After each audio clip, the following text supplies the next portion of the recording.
parang ganyan, di ba? And then we have EJ who's smart and artistic. Parang ngayon ho, hindi lang iisa yung mold ng leading man. So we were very conscious of that. So because of that, feeling po namin, there really is a place for all of them. Yung mold ni Aga, wala na hong next Aga mula yata. Wow, I believe that. Direct sa palagay nyo, who will be another Angelo De Leon? In her time, we have to all admit, she was the Angelo De Leon of the TGIS. Hindi ko mo masasagot yung tita. O, isa pang sagot, isa pa akong gusto kong malaman ng lahat. Si Direk Lino ang nag-direct ng first Starstruck, which to date still has two of the most important stars ng another channel, si Jeneline Mercado and Mark Harris. Thank you, Manay. At narito naman po may kakaibang mold, si Tita Mercy Laharde.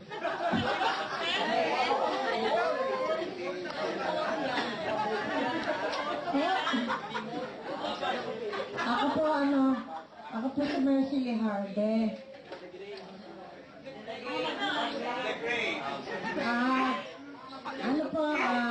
Panahon pa po ako ni Vilma Santos, Nora Ono. Nakita ko po yung part ng growing up nila. Sana makita ko rin yung growing up nyo. Pero ang tanong ko po, may connect sa growing up na title. Dahil gusto ko lang maging makatotohanan tayo, no? Sa tanong ko, lalo na sa mga bagets na lalaki. Para sa inyo ba, ang pagtetebas ay part of growing up? Hindi, maging makatotohanan lang tayo. Hindi nga. Kasi ano yun eh, part of growing up. Part of growing up talaga yun eh. No management, no management. No management, right? Tama, hindi ko nila kaya sagutin yan. Ate Mars, ikaw na lang sumagot. Ibabalik namin yung tanong. Ako na lang sumagot, tita. Nagkaroon na ba kayo ng beautiful insanities as part of growing up? Sige Ako na na lang. lang sagot, tita, tsaka si Aaron. Ivan, ikaw ang sumagot, Ivan. Tita, hindi pa nila kayang sagutin yan. Na-stress ako kay tita na yun. Si Ate Julie.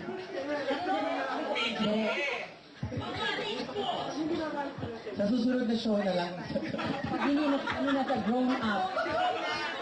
Yung grown up na yung title ng show. Growing pa lang, Tita Mercy.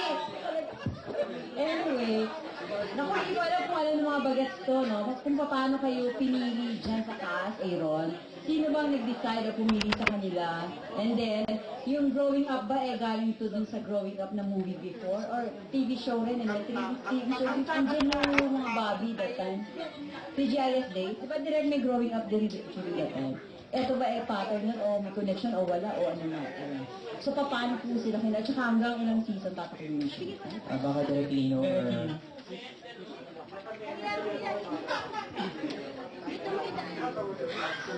Sa ngayon, it's really, nakaano lang naman siya ng one season. Paano sila napili? Yun, it was a long process, tsaka it took several months bago namin ibuo.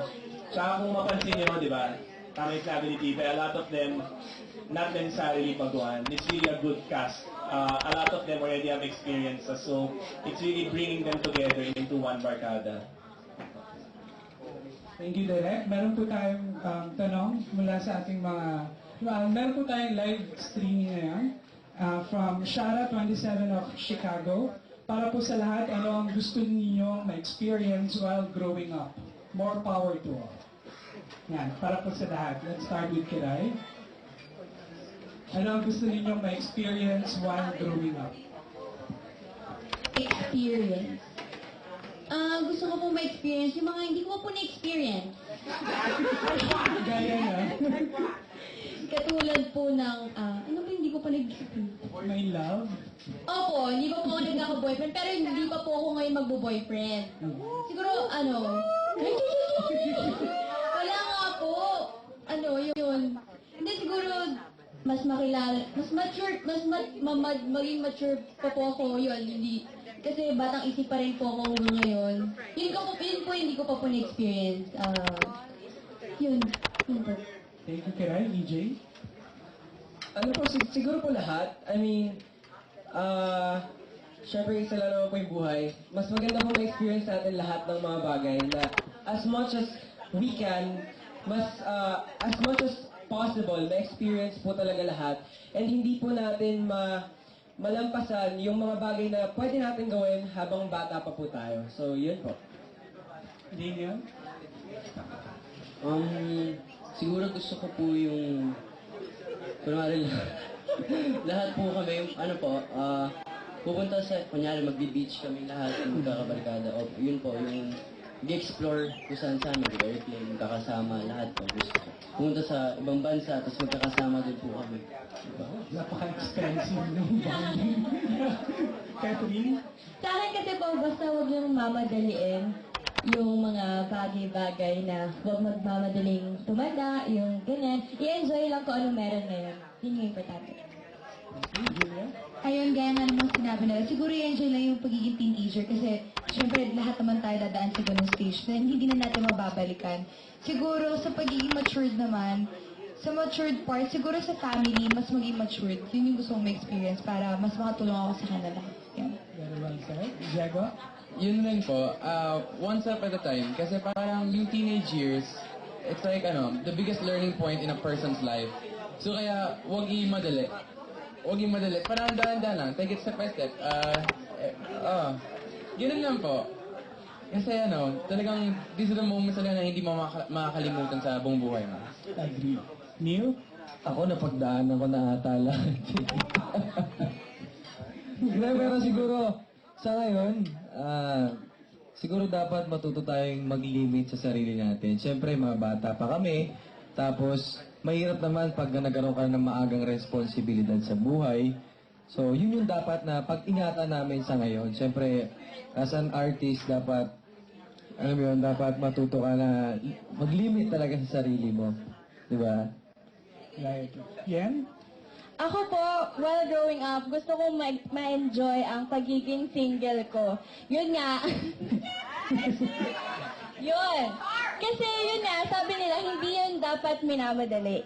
At dadating po yun sa tamang panahon.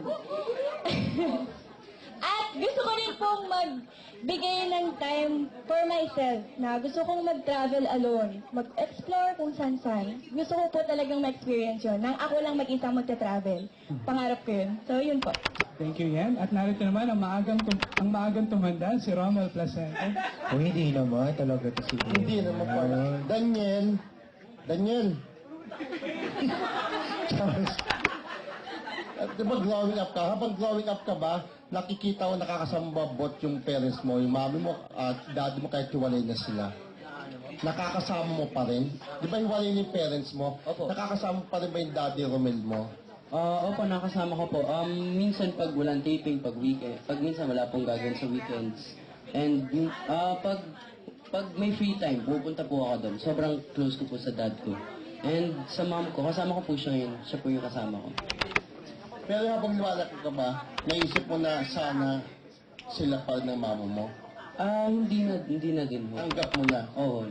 Pero alam mo bakit sila naghiwalay? Opo. Ano yung dahilan, Charas? Sige, wag na. Ito, kay Melchor Bautista ng Batangas City. Ito, napakaraming pinagdaanan. Si Melchor. Melchor, magpakilala kami. Ako si Melchor Bautista ng Pinoy Parazzi, Movie Star Magazine at Police Times. Para kay Catherine at kay Neil. Catherine, doon sa teaser may sinasabi ka na pag may type kang lalaki, ayaw mong gumawa ng first move. Pero may uso naman mga lalaki na ayaw kumilos, hindi marunong manligaw, basta paano gagawin mo kung ganun bawa, parang sobrang manis naman pero type mo na. Katulad po na sinabi ko sa interview, ganun talaga po ako. Parang ayoko yung gumagawa ng first move pag meron akong gusto na lalaki. Well, kung ayaw sa akin, okay lang sa akin. Basta parang sa akin kasi yung mga lalaki dapat yung gagawa talaga ng mga ganun. Pero na-experience nyo na ganun parang medyo mabagal makaramdam na gusto mo rin siya. Na-experience mo na yun?